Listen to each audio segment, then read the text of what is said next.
안녕하세요. 즐거운 책방입니다. 네, 오늘 소개해드릴 책은요. 인생 수업이라는 책이에요. 인생 수업. 네. 제가 이 책을 어떻게 읽게 됐냐면요. 제가 다른 데 어딜 가면 책장이나 아니면 사무실 그 서류함 속에서도 책이 있으면 어떤 책인가 하고 이렇게 눈여겨보게 되거든요. 그런데 얼마 전에 카세타를 갔는데 그곳이 이제 가끔씩 가는 단골 카센터예요. 근데 그 사장님도 참 좋으시거든요. 그래서 그날은 이제 차를 맡겨놓고 다른 볼일을 본 것이 아니라 기다리고 있었는데 사무실에 이렇게 둘러보니까 서류함 속에서 책 한 권이 딱 있는 거예요. 그래서 뭔가 하고 봤더니 이 책이었어요. 인생 수업. 그래서 저 책이 어떤 책인가 딱 한 권 있는데 이 인생 수업이라는 책이었으니까요. 그래서 궁금해지더라고요. 그래서 읽게 되었는데 너무 좋았어요.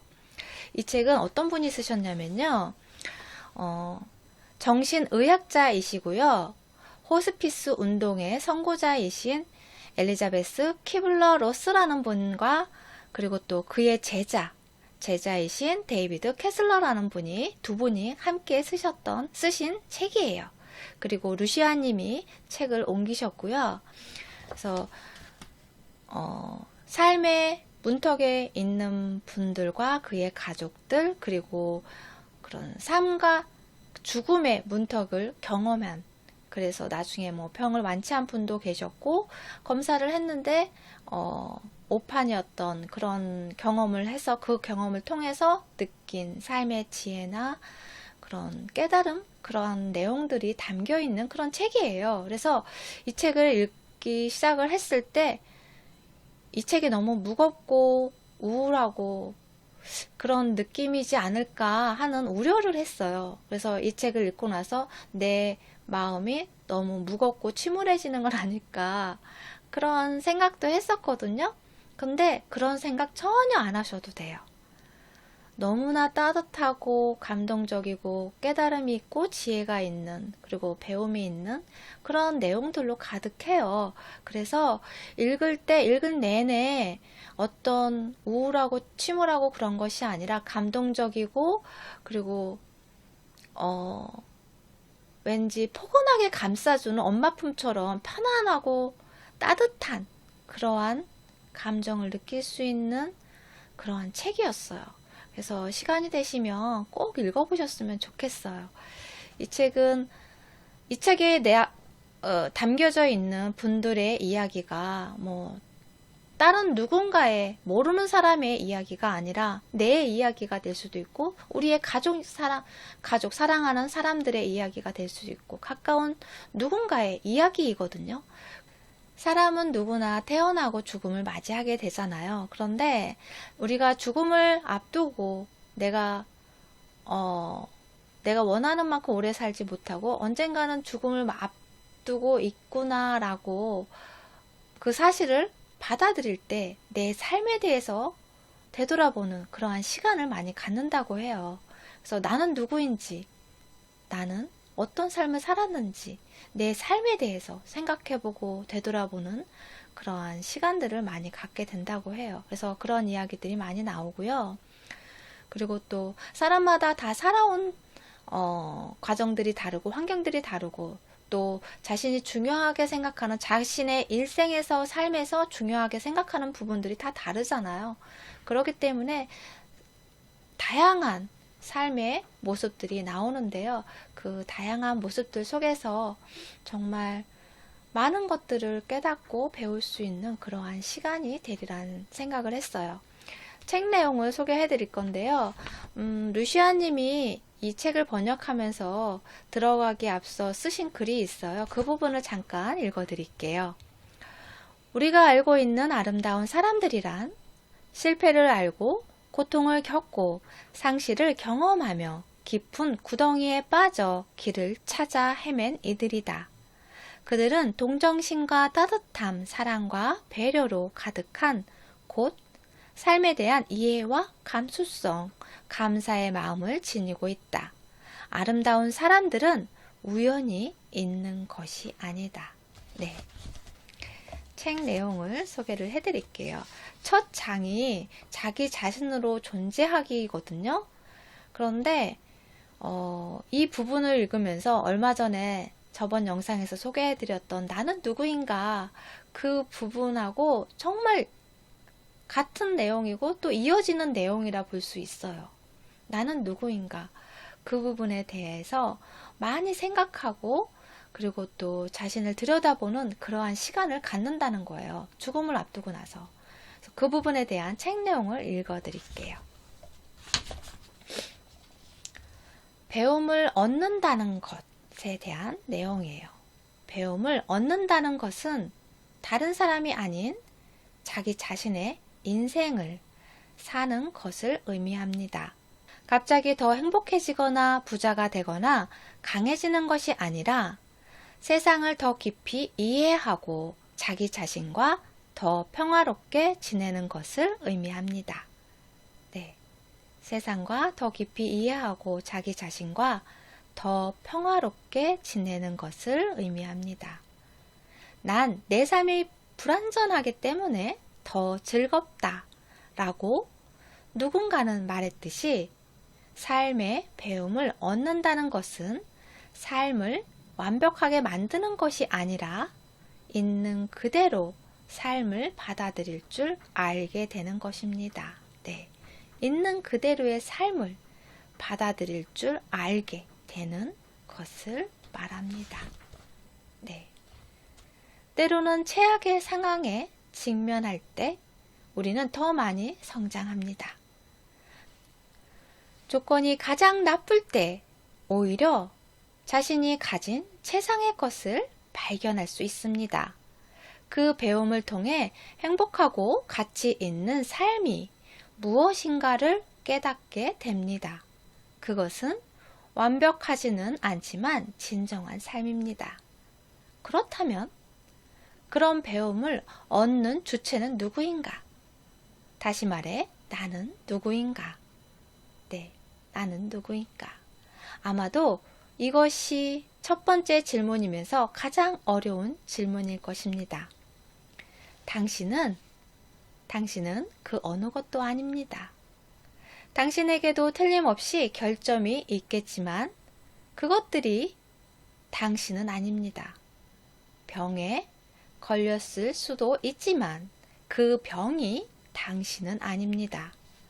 재산이 많을 수도 있지만 당신의 은행 잔고가 당신은 아닙니다. 당신은 결코 당신의 이력서, 배경, 성적, 실수, 육체, 역할, 직함이 아닙니다. 이 모든 것들은 언제라도 변할 수 있기 때문에 당신이 될 수 없습니다.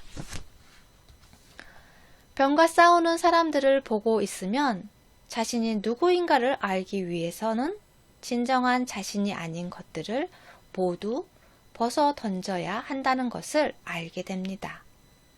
진정한 자신을 발견하고 다른 사람에게도 그의 진정한 모습을 발견하는 것, 이것이 바로 삶의 궁극적인 배움입니다. 네. 배움에 대해서 다시 생각하게 하는 그런 부분이지 않나 싶어요. 그리고 내 삶에 대해서, 내 자신에 대해서 좀 더 정직하게 바라볼 수 있고, 그리고 또 어떤 것이 나 자신인지 그 부분에 대해서 잘 감이 안 오거나 나는 누구인가를 알아보려고 할 때 그 질문을 내 자신한테 했을 때 딱 떠오르는 말이 없더라고요, 저는.